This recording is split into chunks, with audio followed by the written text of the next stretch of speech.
नमस्कार, मैं हूँ मिली और हम गणेश पुराण सुन रहे हैं।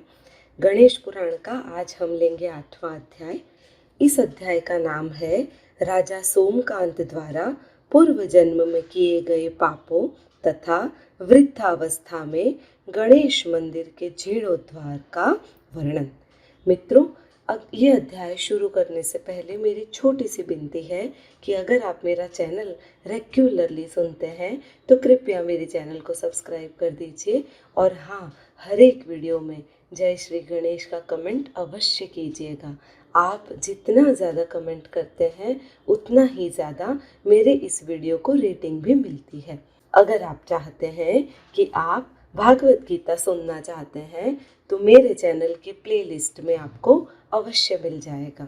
भृगु जी बोले, उस ब्राह्मण अर्थात गुणवर्धन ने इस प्रकार बार बार करुणा से युक्त एवं अवसादपूर्ण वचन कहे, परंतु उन्हें सुनकर भी तुम्हारा हृदय नहीं पसीजा। सचमुच ब्रह्मा ने वज्र के सरभाग से ही तुम्हारा निर्माण किया था। बहुत से जंतुओं और हजारों मनुष्यों की हत्या से तुम्हारे मन ने कृतज्ञता की भांति अति निष्ठुरता प्राप्त कर ली थी। तदंतर ब्राह्मण की बात सुनकर तुमने निष्ठुर यमराज की भांति उसे कहा। चोर जो इस जन्म में राजा सोमकांत था वह बोला, रे ब्राह्मण, बधिर के सम्मुख पांडित्य की बातें और अधोमुख घड़े में जल भरने से जैसा प्रयास तुम अपने इन वाक्य समूहों द्वारा मुझ पर व्यर्थ में ही क्यों कर रहे हो? कहाँ मेरी मूढ़ बुद्धि और कहाँ तुम्हारा यह ज्ञानपूर्ण उपदेश? जैसे मदिरा पान किए हुए के सम्मुख तत्व चिंतन व्यर्थ है, वैसे ही तुम्हारी ये बातें मुझे रुचिकर नहीं लग रही है। जिसकी धन में आसक्ति है उसके लिए पिता और भाई का कोई विचार नहीं होता, जैसे कि कामातुर को भय और लज्जा नहीं होती।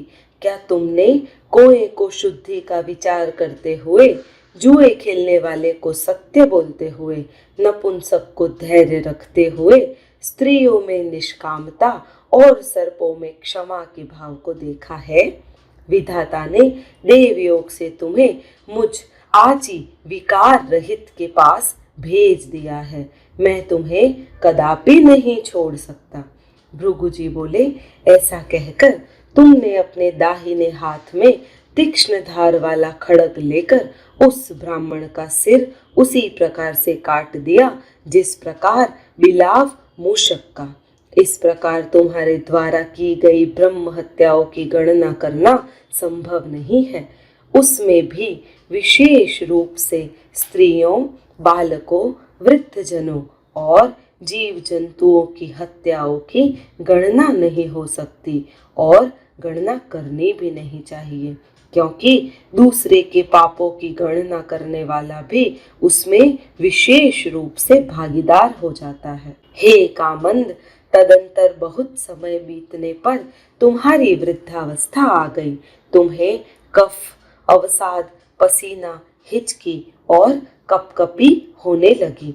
तुम्हें बैठने पर तो नींद आ जाती, परंतु लेटने पर नहीं आती। तुम्हारे पुत्र, सेवक सेविकाएं, मित्रगण, पुत्रियां और दोहित्र सभी तुम्हारा अनादर करते थे।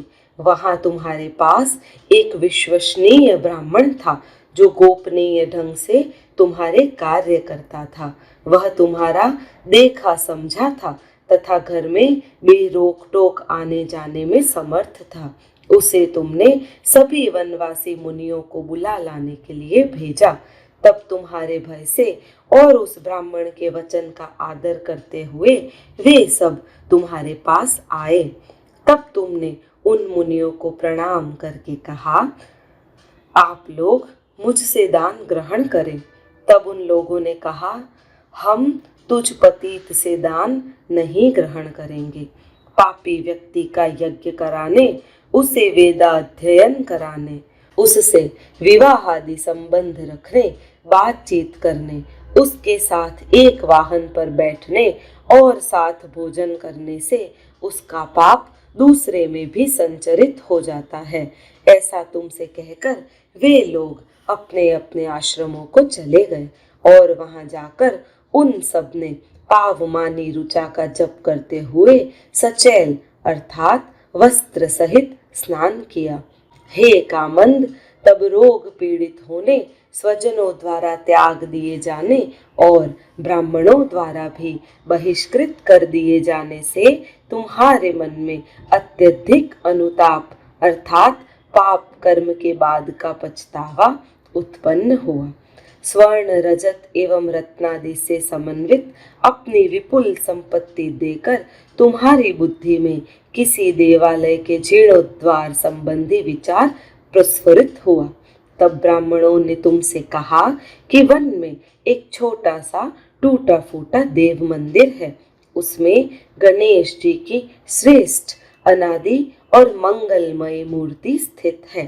तदंतर तुमने अत्यधिक विस्तार और ऊंचाई वाले 4 तोरणों से युक्त 4 द्वार वाले अत्यंत सुंदर 4 शिखरों से शोभायमान अनेक स्तंभों और अनेक वेदियों से समन्वित मोती मूंगा रत्नों आदि से जड़ित सुंदर आंगन वाले अनेक प्रकार के पुष्पों के वृक्षों और अनेक प्रकार के फलों के वृक्षों समन्वित चारों दिशाओं में निर्मल जल से पूर्ण वापियों से सुशोभित मंदिर का निर्माण करवाया, जिससे तुम्हारा अधिकांश धन व्यय हो गया और कुछ धन स्त्री पुत्रों मित्रों और बांधवों द्वारा हरण कर लिया गया।